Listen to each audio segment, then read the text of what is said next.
La ministre des Affaires étrangères Raina Fobe fait annoncer et affirmer devant la tribune des Nations Unies que Haïti déjà prêt pour élection. Et même déclaré que problème insécurité en Haïti est vraiment amélioré. Ça veut dire que nous sommes capables de dire que nous avons un pays qui est touriste capable d'entrer et capable de faire élection. En plus, on a posé cette question, est-ce que moun sa yo pas vivre en Haïti ou du moins est-ce que c'est assuré, y a assuré place travail dans mes blancs parce que là que au grand pays qui bandit a fait la loi, côté jusqu'à présent la gen moun qui pas capable retourner la caillou, jusqu'à présent moun tabac pour retourner la caillou et là prendre en bas d'Elma côté gen moun qui perdi caillou qui obligé aller dans yon abri qui quitte caillou te rédi plus de 14-15 ans fait, yo obligé quitter pour des séries de vagabonds qui prend caillou avec zam nan main. Qu'on y a pour gagner un tchoul, yon ministre des Affaires étrangères qui a touché pour travailler yon population pour le rete pour dire que problème insécurité a li amélioré. Ça veut dire que li travail par là, li obligé assurer pour capable mettre soit Alexis Fizeme ou bien directeur de la police là dans une bonne place. Alors c'est ça qu'il a fait.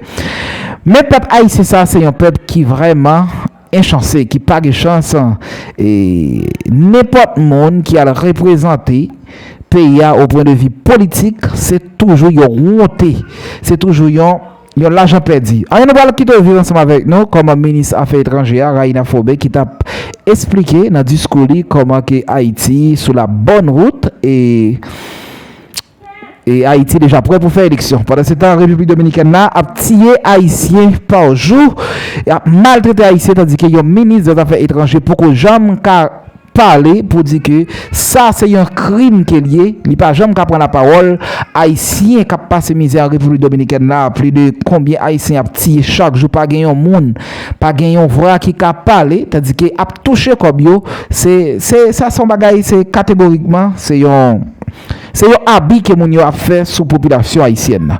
En tout cas, restez connectés ensemble avec nous. Entendez comment ministre des Affaires étrangères a 20 pays. Ça, nous capables de dire ça c'est 20, ça c'est parole achetée. Ça c'est sentiment qu'a fait là. C'est pas politique ni c'est pas un travail pour pays. Restez connectés ensemble avec nous. Aujourd'hui, 7 des 10 départements d'Haïti sont en mesure d'accueillir des activités électorales sans entrave majeure sur le plan sécuritaire. Le déploiement de la force de répression des gangs dans ces 3 départements restants est encore essentiel pour que chaque citoyen haïtien puisse exercer librement et sans crainte son droit fondamental de choisir ses dirigeants. La sécurité constitue le fondement indispensable d'élections légitimes.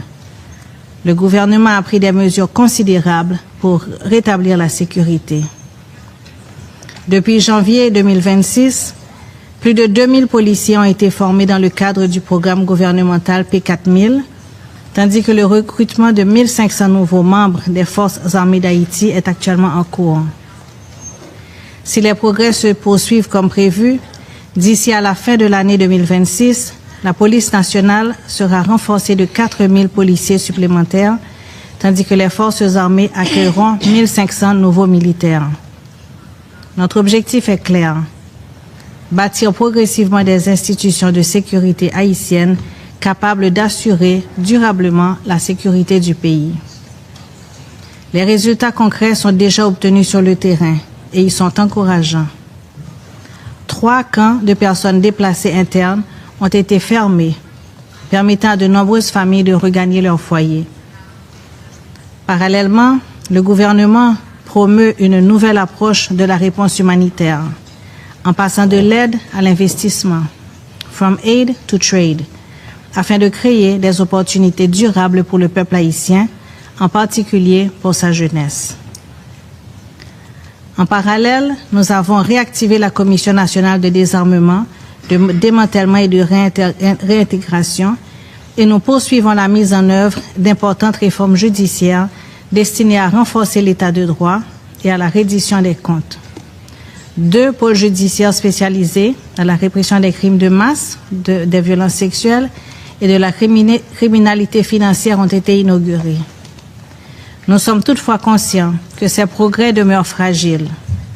C'est dans cet esprit que nous appelons le Conseil de sécurité à soutenir le plein déploiement de la force de répression des gangs ainsi que le renouvellement de son mandat afin de lui offrir l'appui nécessaire à l'accomplissement de sa mission.